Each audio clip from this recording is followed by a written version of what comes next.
terpercaya.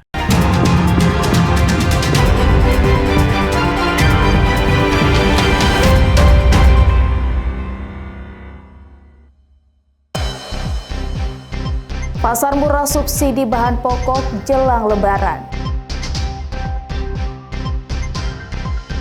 Polisi budidaya lele jaga ketahanan pangan. Nikmati keindahan pantai di Sorong.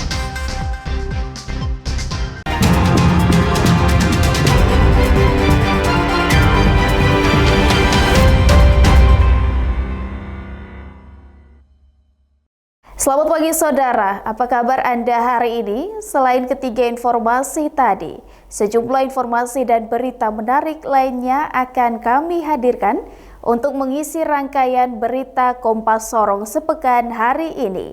Selama 30 menit ke depan bersama saya, Ece Dias, inilah Kompas Sorong sepekan selengkapnya.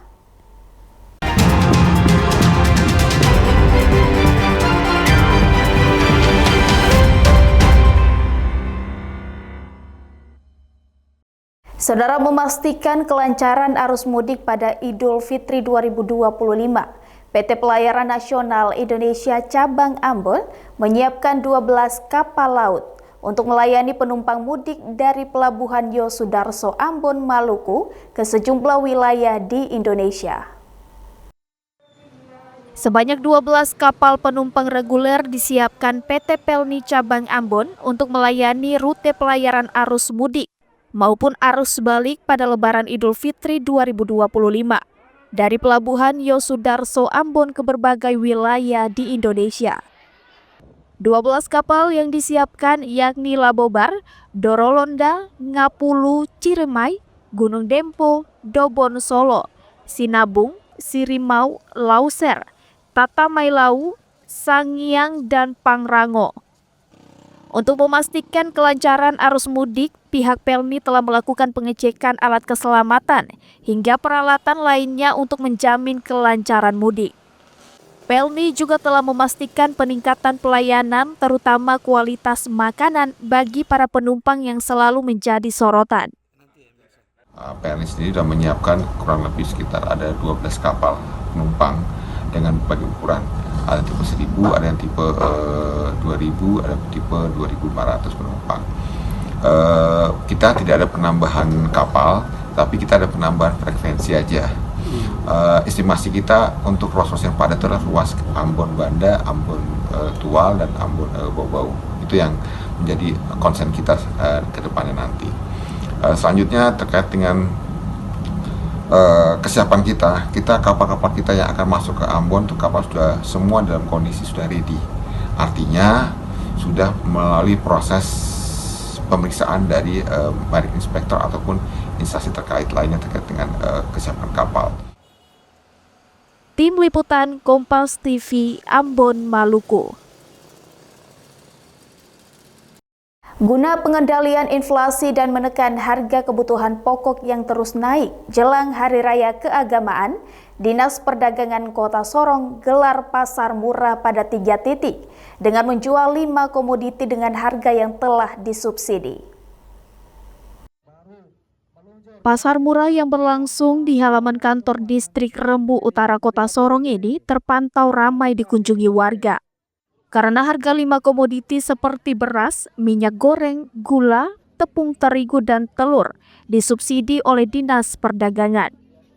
Subsidi sejumlah bahan pokok ini mengingat di pasaran harga komoditi seperti beras bermerek mengalami kenaikan ukuran 10 kg menjadi Rp155.600 dan disubsidi menjadi Rp100.000.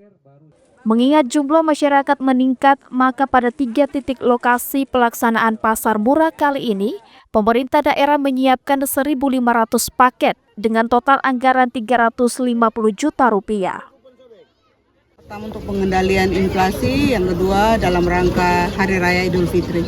Ada berapa titik Bu pelaksanaannya? Pelaksanaan kita ada 3 titik di distrik Sorong Kota, Sorong Utara, dan Sorong Timur. Bahan-bahan apa saja Bu yang dijual kali ini? Yang dijual kali ini seperti biasanya setiap tahun kita laksanakan ada minyak goreng, beras, tepung terigu dan gula. Untuk harganya sendiri sudah disubsidi Bu ya? Sudah disubsidi dan sangat banyak kita subsidi karena hasil pantauan kami di lapangan juga ada kenaikan harga di beras, komoditi beras, gula dan minyak goreng. Tapi kita menjual harga tetap seperti tahun-tahun yang lalu. Sementara itu, masyarakat menyambut antusias pelaksanaan pasar murah kali ini, terutama mereka yang akan melaksanakan Idul Fitri nanti, karena harga yang diberikan sangat berbeda jauh dengan harga di pasaran. Ya, alhamdulillah bagus. Ini buat apa? Bulan puasa tuh menjelang Lebaran kita dapat beras murah. Harganya gimana Bu? Harganya ya lumayan lah, bagus. Tadi apa saja Bu yang dibeli? Beras, minyak, gula, tepung terigu. Ini bahan pokok untuk apa nanti Bu? Ya buat makan sehari-hari. Diharapkan pasar murah ini dapat membantu memenuhi kebutuhan masyarakat selama hari raya nanti. Tim Liputan Kompas TV, Sorong, Papua Barat Daya. Pasar Ramadan Mariat, Kabupaten Sorong terpantau sepi pengunjung. Pedagang mengaku omset yang didapat hanya cukup untuk menutup modal. Pasar Ramadan di Mariat yang dibuka oleh pemerintah Kabupaten Sorong bersamaan dengan pasar subsidi pada pekan lalu terlihat sepi. Kondisi ini sangat berbeda dengan pasar Ramadan lainnya yang biasanya dipadati pembeli untuk mencari hidangan berbuka puasa. Pedagang yang sudah berjualan sejak awal pembukaan pasar ini mengaku sepi pembeli, bisa dikarenakan sulitnya akses menuju ke lokasi pasar. Akibatnya omset yang didapatkan Mariati sehari-hari hanya cukup kembali modal. Namanya omset ya jujur saja itu, yang penting berputar saja, karena sebagian itu tidak habis, macam es buah kadang ada pulang, istilahnya ya yang penting berputar saja, modal itu berputar saja. Ya, kalau dipikir keuntungan ya untuk dimakan aja. Itu saja. Terpantau beberapa jajanan takjil yang disuguhkan pedagang juga tidak laku terjual. Meski demikian, para pedagang tetap menjajakan jualannya sambil menunggu pembeli. Tim Liputan Kompas TV, Sorong, Papua Barat Daya. Polisi budidaya lele jaga ketahanan pangan. Nantikan informasi selengkapnya usai jeda berikut ini.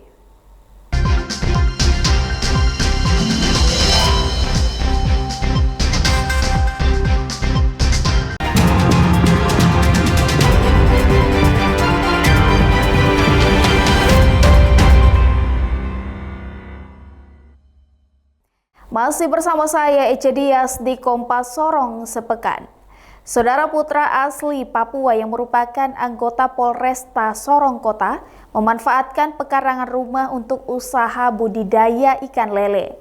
Hal ini ia lakukan sebagai upaya untuk mendukung ketahanan pangan. Aibda Deni Elwaromi, anggota Polsek Sorong Timur di Polresta Sorong Kota, yang sehari-hari bertugas sebagai Babin Kamtibnas Kelurahan Klasaman ini, sudah mulai menekuni usaha budidaya ikan lele sejak November 2022, yang awalnya hanya coba-coba, kini usahanya sudah semakin maju. Berbekal pemahaman secara otodidak, Aibda Deni Elwaromi Babin Kamtibnas Klasaman ini sudah memiliki 14 kolam dengan jumlah ikan lele yang dihasilkan mencapai ribuan.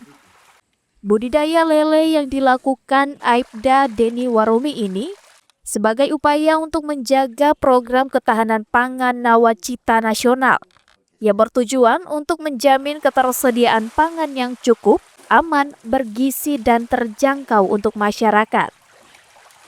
Budidaya mulai dari bibit, pembesaran sampai pengembangan dan dilanjutkan dengan penjualan. Di samping itu saya punya tugas sebagai Babin Kamtimas. Jadi di saat saya bertugas sebagai Babin Kamtimas, adik-adik ini saya sudah ajari. Jadi mereka saya bentuk sebagai kelompok. Setelah itu di saat saya bertugas mereka yang urus.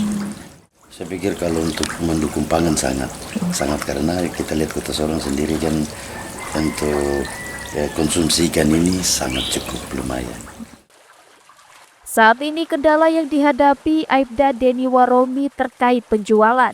Namun hal tersebut tidak menyurutkan semangatnya untuk teruskan mengembangkan usaha budidaya ikan lele.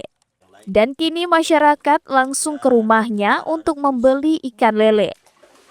Meskipun mengembangkan usaha dengan peralatan seadanya, namun Aibda Deni Waromi tetap optimis dan berharap adanya sentuhan pemerintah daerah dengan membantu menyiapkan fasilitas yang memadai untuk mendukung pengembangan budidaya lele dengan pemuda Papua lainnya. Tim Liputan Kompas TV, Sorong, Papua Barat Daya. Wakil Menteri Hukum dan HAM Mugianto menekankan pentingnya pemahaman HAM bagi ASN untuk mencegah pelanggaran baik melalui tindakan langsung maupun kelalaian dalam bertindak. Pelanggaran hak asasi manusia atau HAM tidak hanya terjadi dalam bentuk tindakan langsung, tetapi juga ketika aparatur negara tidak bertindak sesuai tanggung jawabnya. Wakil Menteri Hukum dan HAM Mugianto menekankan pentingnya pemahaman HAM bagi aparatur sipil negara termasuk TNI Polri dan Satpol PP, agar mereka dapat menjalankan tugas tanpa melanggar hak masyarakat.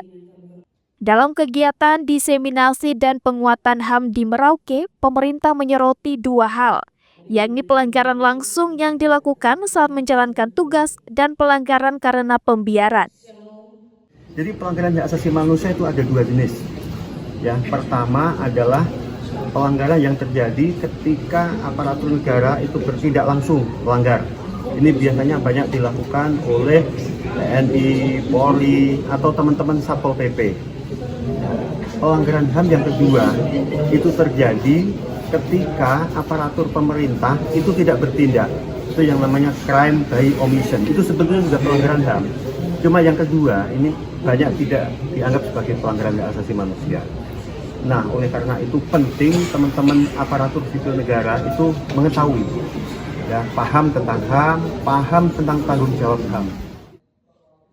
Dengan adanya penguatan pemahaman HAM ini, diharapkan tidak ada lagi kesalahpahaman dalam penerapan aturan serta pelayanan kepada masyarakat. Tim Liputan Kompas TV, Merauke, Papua Selatan. Nikmati keindahan pantai di Sorong. Nantikan informasi selengkapnya usai jeda berikut ini.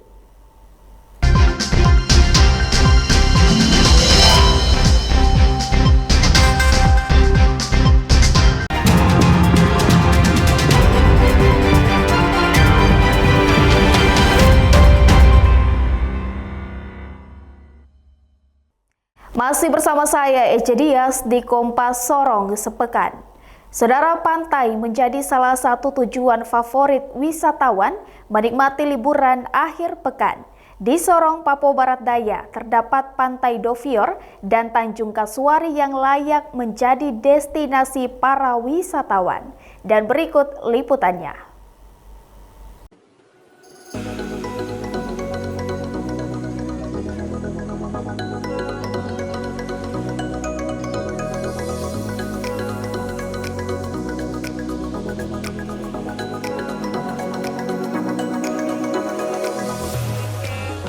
Nah saudara, kali ini saya akan mengajak Anda melihat beberapa spot wisata pantai yang ramai dikunjungi warga Kota Sorong. Salah satunya adalah pantai yang berdekatan dengan Pulau Dovior yang berada di pusat Kota Sorong. Seperti apa keunikannya? Mari ikuti saya.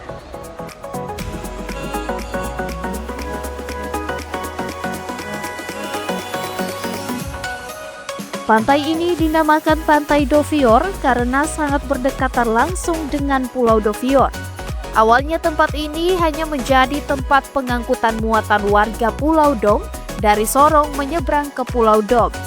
Namun karena panorama lautnya yang indah menjadi daya tarik wisatawan untuk berkunjung ke tempat ini. Pantai Dovior sangat mudah dijangkau karena berada tepat di pusat kota, berdekatan langsung dengan pelabuhan Laut Sorong.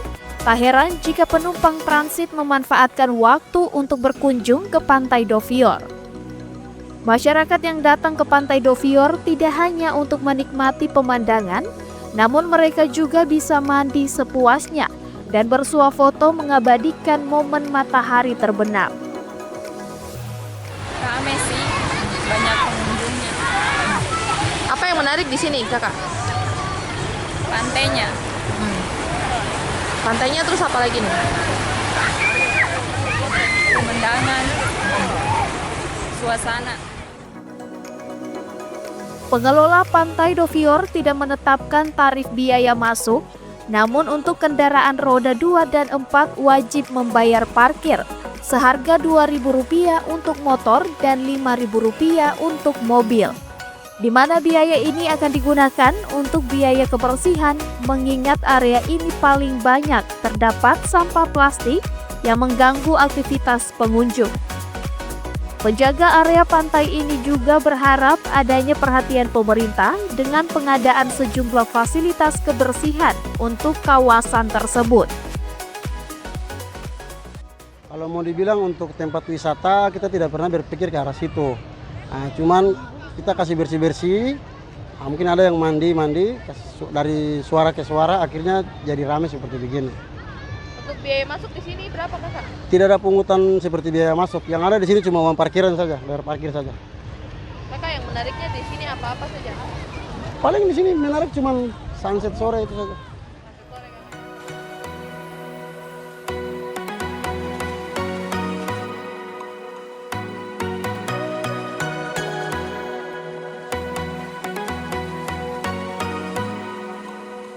Nah, selain Pantai Dovior, ada juga Pantai Tanjung Kasuari yang berada di Kelurahan Tanjung Kasuari, Distrik Maladumes, Kota Sorong.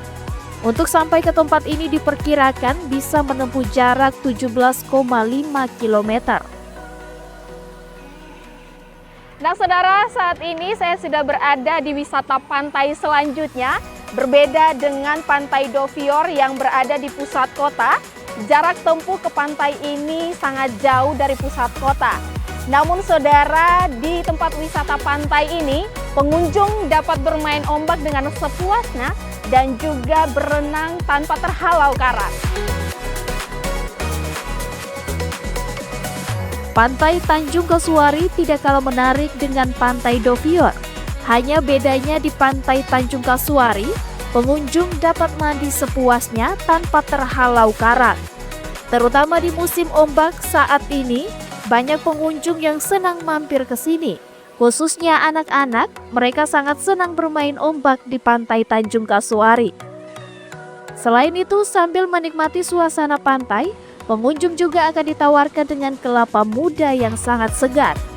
Salah satu pengunjung yang tinggal di Kabupaten Sorong mengaku Pantai Tanjung Kasuari masih menjadi pilihan utama untuk menghabiskan waktu libur meskipun harus menempuh jarak jauh. Pantai Tanjung Kasuari sampai saat ini masih merupakan primadona bagi masyarakat Kota Sorong.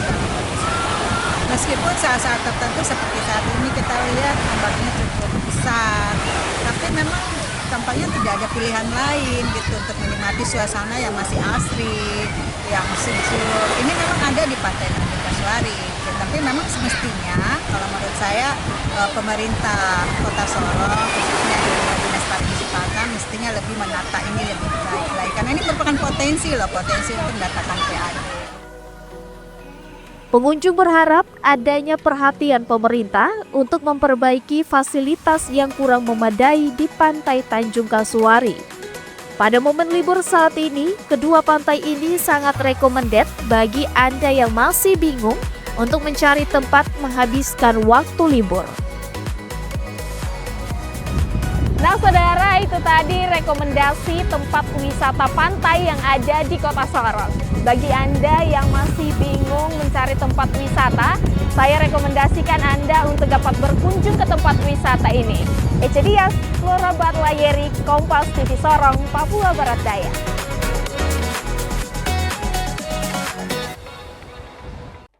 Dan saudara, informasi tadi sekaligus menutup perjumpaan kita dalam Kompas Sorong Sepekan episode hari ini. Saya Ece Dias mewakili seluruh tim redaksi yang bertugas undur diri dan berterima kasih atas perhatian Anda. Sampai jumpa, Kompas TV, independen terpercaya.